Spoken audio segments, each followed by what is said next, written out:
চলেন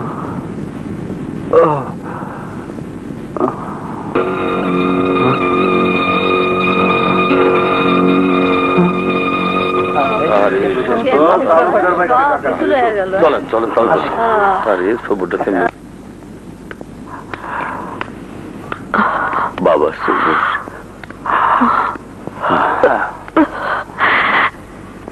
সবুর মা আমাকে সব শেষ হয়ে গেল মা, সব শেষ হয়ে গেল। শান্ত হ বাবা, শান্ত হ। আল্লাহ যা করে মানুষের মঙ্গলের জন্যই করে। কিন্তু বাবা চিন্তা করিস না, বাপ বেটা মিলে পরিশ্রম করুন, আবার সব হইব। সবুর ভগবান দিলে সব হইতে পারে, কুয়া মাল নিয়ে আফসোস করতে নাই, ভগবান বেজার হয়। কিন্তু কেন নিল আমার জ্ঞানের পর থেকে বাবা মানে তো কোনো অন্যায় করতে দেখি নাই। আমার জানা মতে আমি এমন কোনো পাপ করি নাই যার কারণে আমার উপর আল্লাহর গজব পড়লো। ও কথা কয় না বাবা, আল্লাহ কারো দিয়া পরীক্ষা করে, আবার কারো থেকে নিয়া পরীক্ষা করে।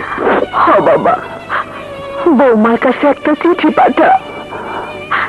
হ্যাঁ, ঘটনাটা জমিদার জানানো উচিত।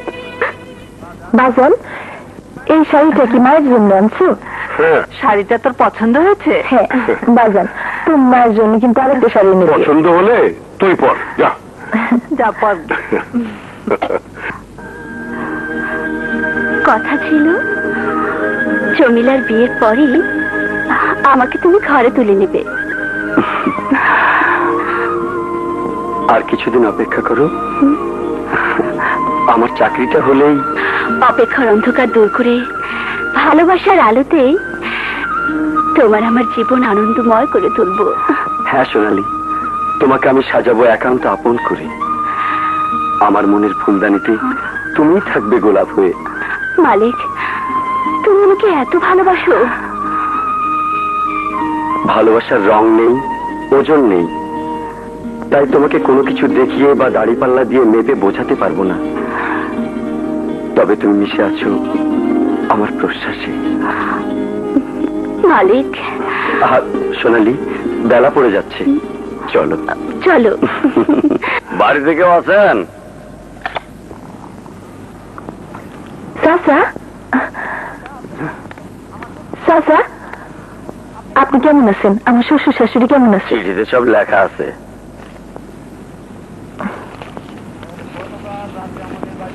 প্রিয় জমিলা, চিঠিতে আর কি লিখবো?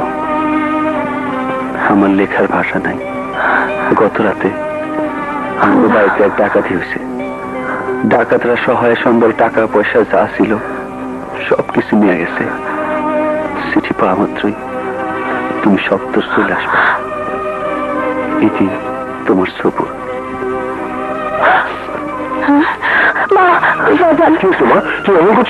সর্বনাশ হয়ে গেছে। সর্বনাশ? আমাকে খুলে বল। কাল রাতে আমার শ্বশুর বাড়িতে ডাকাতি হয়েছে। বলিস কি মা? জামার কোনো ক্ষতি হয়নি তো মা? চিঠিতে লিখছে ডাকাতরা নাকি আমার শ্বশুর শাশুড়ি আর তোমার জামাইরে ভীষণ অত্যাচার করছে। নাকে দিয়ে এখন কেমন আছে? শান্ত হ মা, শান্ত হ, চিন্তা করিস না, আমি দেখছি।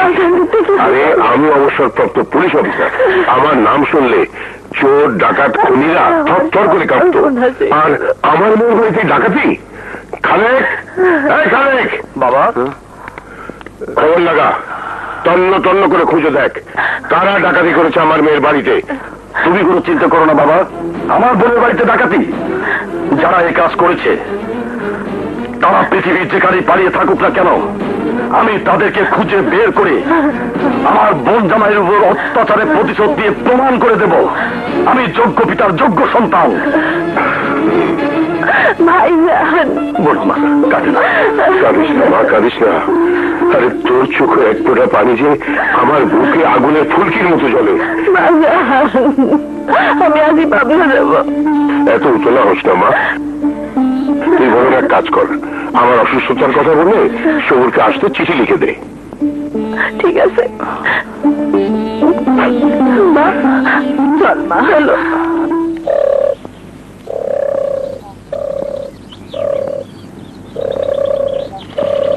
হ্যাঁ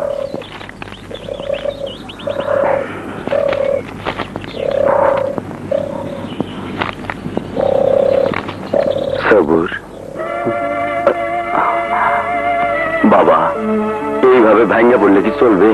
তোমাকে শক্ত হইতে হইব, ব্যবসায় মন বসাইতে হইব।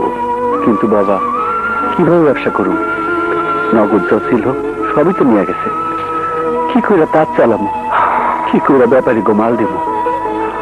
আমাদের সততা দিয়ে আবার পূর্বের অবস্থানে ফিরে আসবো ইনশাআল্লাহ। হ্যাঁ বাবাজি, হ্যাঁ, আল্লাহর উপর ভরসা রাখো, সব ঠিক হয়ে যাইব। করিম, তুমি একা? বৌমা আসেনি? না, সবুর বাবাজির শ্বশুরের অবস্থা ভালো না, বৌমা চিঠি লিখে দিছে। হ্যাঁ,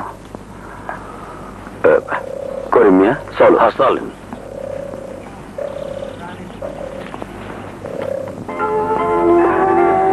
প্রাণের স্বামী, তোমার কাছে এই আমার প্রথম লেখা।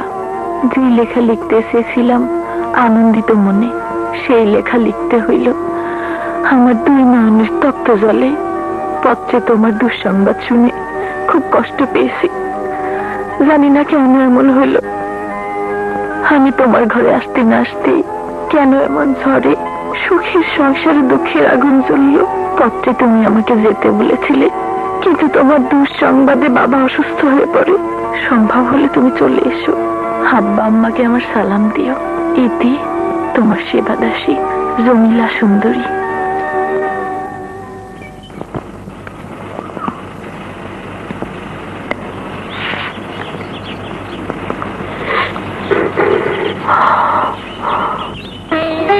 কিরে বাজান, মন খারাপ করে রলি কেন?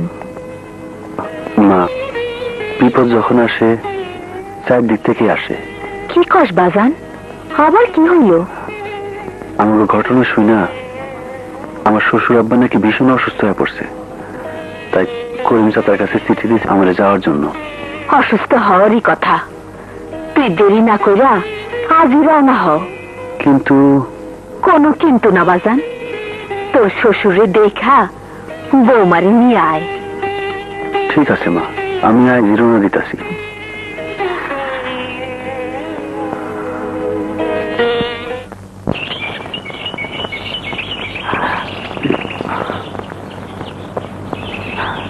জমিলা,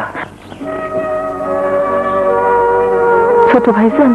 মন খারাপ করে না বোন, যা ঘটার তা তো ঘটেই গেছে। কিন্তু ভাইজান, তোর কিন্তুর উত্তর আমার জানা আছে, তবে বলতে পারবো না, কারণ কিছু সত্য নীরবে নিভৃতে কাঁদায়। তবে একটি কথা জেনে রাখিস, সত্য কখনো চাপা থাকে না। ভাইজান, আমার কিছু ভালো লাগছে না, আমাকে একটু একা থাকতে দাও। একটি কথা শুনে রাখ, মিথ্যের রাজত্ব সত্যের আঘাতে একদিন ভেঙে খান খান হবেই, কথাটা জেনে রাখিস।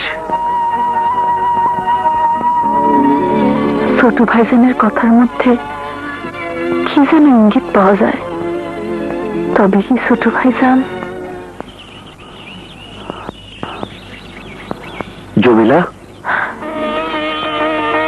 তুমি এসেছো? তোমার কিছু হয়নি তো? তুমি ভালো আছো তো? কি হলো, কথা বলছো না কেন?